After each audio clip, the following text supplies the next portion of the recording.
नमस्कार। जी हाँ, नए साल का आगाज चंद दिनों में रह गया है। नया साल नई सौगातें लेकर आएगा, नई खुशियां लेकर आएगा। कानून में नया क्या है?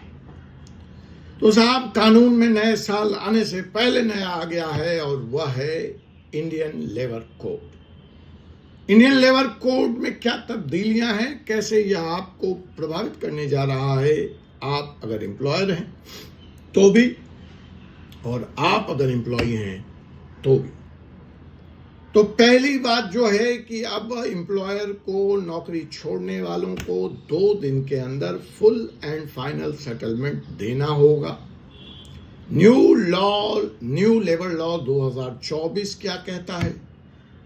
कोड ऑन वेजेस, नया कोड ऑन वेजेस क्या कहता है?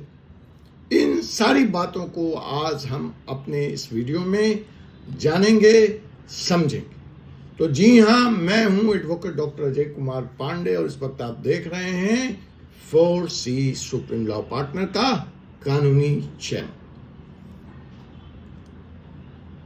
अगर आप नौकरी कर रहे हैं तो आपके लिए यह बहुत बड़ी खबर है,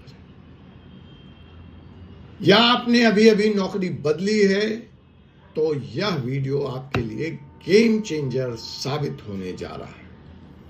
21 नवंबर से एक नया लेबर लॉ इस देश में लागू हो गया है, जिसके तहत अब फुल एंड फाइनल सेटलमेंट सिर्फ 2 दिन में करना कंपलसरी बना दिया गया है, अनिवार्य हो गया है। जो काम पहले 30 से 45 दिन में हुआ करते थे, अब वो होंगे सिर्फ 2 दिन। अच्छी खबर है ना? तो दोस्तों, इस अच्छी खबर को और ज्यादा अच्छा बनाने के लिए और ज्यादा अच्छा समझने के लिए इस वीडियो को पूरा देखिए, अपने दोस्तों को भी शेयर कीजिए। अगर आप विस्तार से आर्टिकल पढ़ना चाहते हैं तो हमारे वेबसाइट www.supremlawnews.com पर जाइए, वहां डिटेल्ड आर्टिकल भी उपलब्ध है। अब हम चलते हैं फिलहाल अपने वीडियो की तरफ कि इस कानून में और क्या बदलाव हुए। तो पहला बड़ा बदलाव तो यही है साहब कि आपको 2 दिन के अंदर नौकरी छोड़ने वाले का फुल एंड फाइनल सेटलमेंट करना पड़ेगा। दूसरा कि जो इस काम में पहले 30 से 45 दिन लगते थे, अब वो 2 दिन में पूरे किए जाएंगे। तीसरा, न्यू लेबर लॉ 2024 आ चुका है। इसके तहत और क्या क्या बदलाव हुए हैं, आपके क्या सारे राइट्स हैं, उन सब के बारे में हम जानेंगे और लगातार यहां पर अपडेट लेकर आएंगे। इससे किन किन लोगों को लाभ होने जा रहा है? तो भैया, जो रिजाइन कर रहे हैं, जो टर्मिनेटेड हैं, जो रिट्रेंच कर दिए गए हैं, अर्थात सभी एम्प्लॉय। इसके पहले जो कानून था उसमें सेटलमेंट 30 से 45 दिनों का होता था, लेकिन अब नवंबर 21, 2025 से यह नया कानून लागू हो चुका है। और अगर आप चाहते हैं कि इसके बारे में आप विस्तार से जानें तो हमारी जो रेगुलर सीरीज लेबर लॉ को लेकर आएगी, उसको सब्सक्राइब करना न भूलें।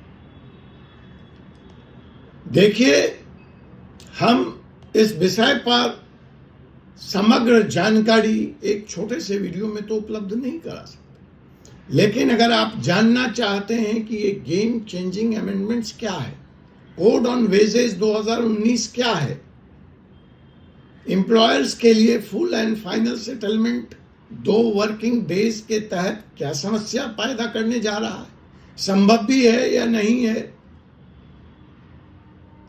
उस पर भी हम चर्चा कर लेंगे। और इस तरह के रेगुलर अपडेट्स और एक्सपर्ट्स एनालिसिस और प्रैक्टिकल गाइडलाइंस अगर आप न्यू लेबर लॉ से डील करना चाहते हैं तो सब कुछ हमारे इस चैनल पर, हमारे अखबार www.supremelaw.news.com पर उपलब्ध कराया जाएगा। आपकी कोई विशेष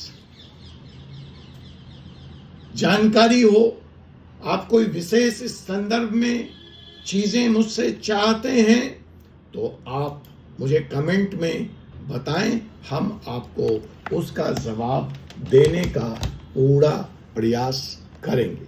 लेकिन फिलहाल हम आपको इस वीडियो के समाप्ति से पहले कुछ और जरूरी बातें बताना चाहेंगे कि इसमें सिर्फ एक फुल एंड फाइनल सेटलमेंट का ही विशेष प्रावधान नहीं है, वो तो इसका बेस्ट पार्ट है, लेकिन यह कानून ऐसे 29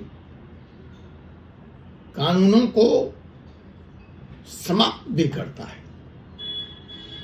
और सारी चीजों को एक यूनिफाइड कोड में सिंपल करके बदलते हुए हालात, वित्तीय हालात, भारत की प्रगति और विकास और इसके आगे के भविष्य को तय करते हुए इसको एक कोड में कहा गया है। पहला जो इसका महत्वपूर्ण हिस्सा है कि यह जो सोशल सिक्योरिटी है उसके तहत ये जो आप देखते हैं, जिनकी आप सेवाएं लेते हैं, गिग वर्कर्स जिनको कहते हैं, ये जोमेटो वाले, ये आपके ब्लिंकिट वाले, इनको भी सोशल सिक्योरिटी के दायरे में लाया गया है। मैंडेटरी अपॉइंटमेंट लेटर देना अब एम्प्लॉयर के लिए इस कानून में अनिवार्य कर दिया गया है, लेकिन साथ ही बदलते हुए आर्थिक वित्तीय व्यवस्था को देखते हुए अब काम के घंटों को 48 घंटे पर वीक तक भी एक्सटेंड किया गया है। एक नेशनल वेज बोर्ड फ्लोर भी बनाया गया है। लोग सुरक्षित तरीके से काम कर सकें, इसके लिए सेफ्टी स्टैंडर्ड्स भी रिफाइन किए गए हैं और कानून में ऐसे बदलाव किए गए हैं कि महिलाएं भी अब नाइट शिफ्ट में अपनी कंसेंट और सेफ्टी मेजर्स के साथ सुरक्षित तौर पर काम कर सकें। तो अगर इसको हम ब्रेक डाउन करें तो सोशल सिक्योरिटी, जिसके तहत gig, platform workers, contract workers, सबको सोशल सिक्योरिटी का बेनिफिट मिलेगा।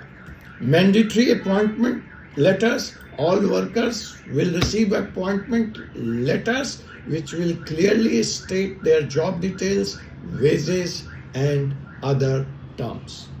वेज पेमेंट, जो वेज वर्कर है, जो दैनिक मजदूर है, जो दैनिक वेतनभोगी मजदूर है, उसको उसके शिफ्ट के खत्म हो जाने के बाद आपको भुगतान करना पड़ेगा और जो मंथली वर्कर है उसको महीना समाप्त होने के 7 दिन के अंदर अंदर आपको भुगतान करना पड़ेगा। अगर आप ओवर टाइम लेते हैं तो जो नॉर्मल वेज है उसकी दुगना भुगतान आपको करना पड़ेगा और साल में एक बार फ्री एनुअल हेल्थ चेकअप सभी मजदूरों का, सभी वर्कर्स का कराना भी अनिवार्य कर दिया गया है।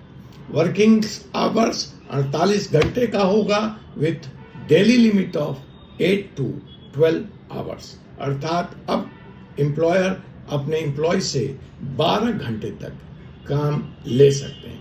वुमेन्स राइट, वुमेन्स रात की शिफ्ट में, रात की पारी में, सभी सेक्टर्स में काम कर सकती हैं बशर्ते वो इसके लिए राजी हों और उनके लिए प्रॉपर सेफ्टी का इंतजाम किया गया है, चाहे वह अंडरग्राउंड माइनिंग भी क्यों ना। अगर महिला खादान में नाइट शिफ्ट में काम करना चाहती है, उसका कंसेंट है और वहां पर्याप्त सेफ्टी मेजर उपलब्ध हैं, तो वो काम कर सकती है। एक अपॉइंटमेंट लेटर के जरिए इस कोड में फॉर्मल वर्कफोर्स को जानने, समझने और फॉर्मलाइज करने की भी कोशिश की गई है।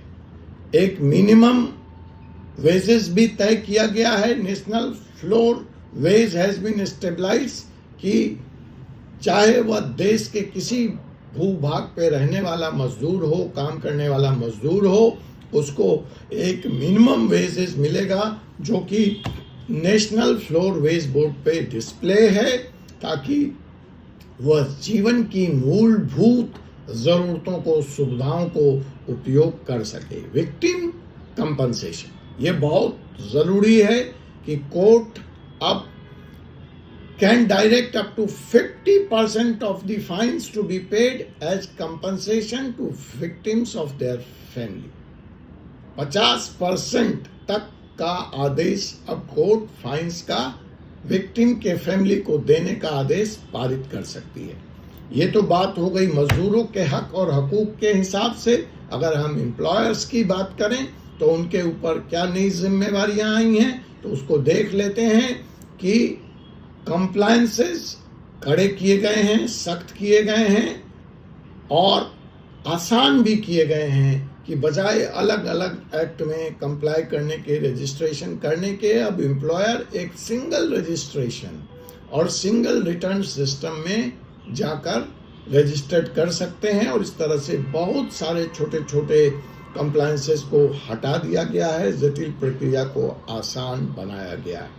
देखिए, एम्प्लॉयर्स से यह भी अपेक्षा की गई है, कानून कहता है कि बेसिक सैलरी जो है is at least 50% of the total cost of the company. Basic CTC को का नया कॉन्सेप्ट आया है, कॉस्ट टू कंपनी, लेकिन सीटीसी चाहे जो भी हो कंपनी के लिए उस वर्कर का, उसका 50% तो मिनिमम वेजेस आपको देना होगा।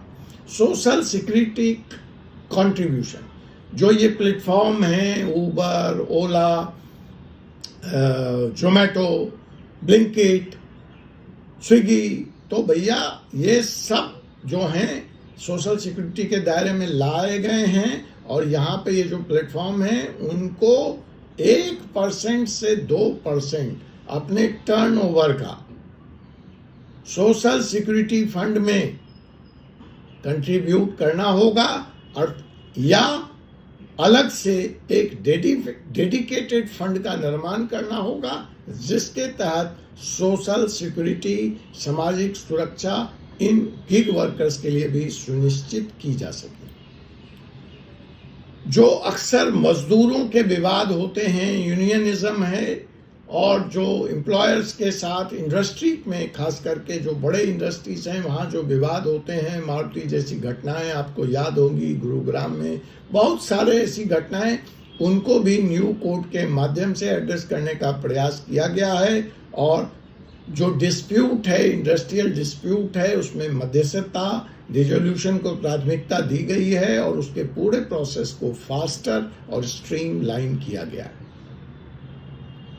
कॉन्ट्रैक्ट वर्कर की संख्या जो पहले किसी भी कंपनी में 20 से ज़्यादा नहीं हो सकती थी, उसको बढ़ाकर 50 तक कर दिया गया है। Safety measures, national database for unorganised worker is being established to help them find job and access benefit. ये बड़ा ज़रूरी है। Licence and all India licence will be valid for contractors for 5 years। जो दूसरे बदलाव हैं, महत्वपूर्ण बदलाव, उसमें है इंस्पेक्टर कम फैसिलेटर। अब इंस्पेक्टर दरोगा नहीं है, उसका काम फैसिलेट करना है। अब लेबर इंस्पेक्टर छापा मारने वाला नहीं रह गया है, रेड करने वाला नहीं रह गया है।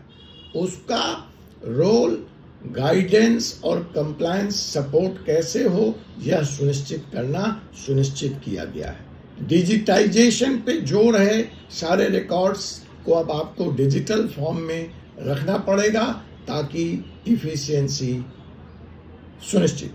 जैसा कि मैंने वादा किया कि ये सारा विषय एक अलग अलग एपिसोड की मांग करता है और हम फोर्सी सुप्रीम लॉ पर लेकर आएंगे पूरा एक सीरीज न्यू लेबर कोड्स पे।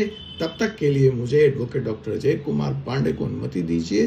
जय हिंद, जय भारत, जय संविधान।